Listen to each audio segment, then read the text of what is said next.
vote du projet de PDU en décembre dernier, notre collectivité s'était fixé un objectif de 12% de part modale pour le vélo.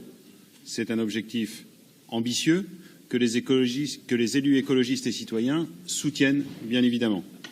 Nous devons maintenant nous donner les moyens d'atteindre cet objectif. L'adoption du PLUM dans quelques mois sera l'un des moyens d'arriver à ces 12% de part modale en permettant de réaliser la métropole des courtes distances, c'est-à-dire une métropole qui favorise la marche et le vélo.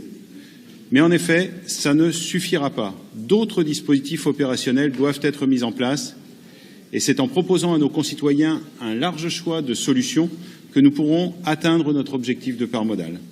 La délibération que vient de nous présenter Jacques Garot, c'est l'un de ces dispositifs qui permettent de développer l'usage du vélo dans notre agglomération, même si nous avons pu regretter, lors de l'attribution du marché de location de vélos en libre-service en décembre dernier, le choix d'une multinationale de l'affichage publicitaire au détriment d'une structure locale.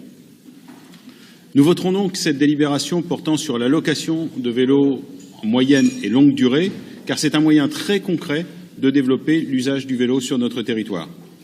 Nous approuvons la décision de limiter la durée de location à 1 an, la mise en location en une seule fois de 2000 vélos pouvant être de nature à déséquilibrer le marché de location de vélos actuellement proposé par les Vélocis.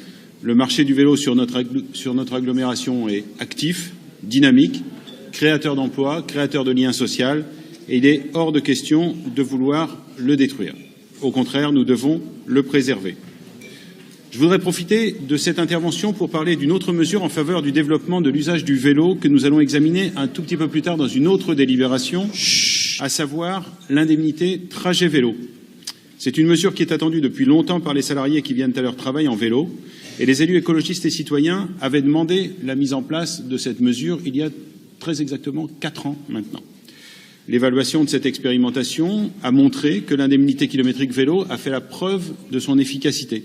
Là où elle a été mise en place, elle a permis de doubler la part modale du vélo en moins d'1 an. Avec ces décisions, nous rejoignons donc la liste des collectivités qui affichent leur volonté de développer la pratique du vélo au quotidien. Je pense à Orvault et Saint-Herblain, une liste qui doit bientôt être complétée par la ville de Nantes et la ville de Rezé. Enfin, l'usage du vélo en ville ne peut se développer qu'en appliquant des mesures courageuses en matière de limitation de vitesse. Et pour en revenir à la ville de Rezé, nous saluons donc les mesures annoncées, puisque la ville de Rezé passera la majeure partie de sa voirie en zone 30 très prochainement. Puisse bien sûr cette mesure être appliquée rapidement dans les autres communes de l'agglomération. Voilà, je vous remercie.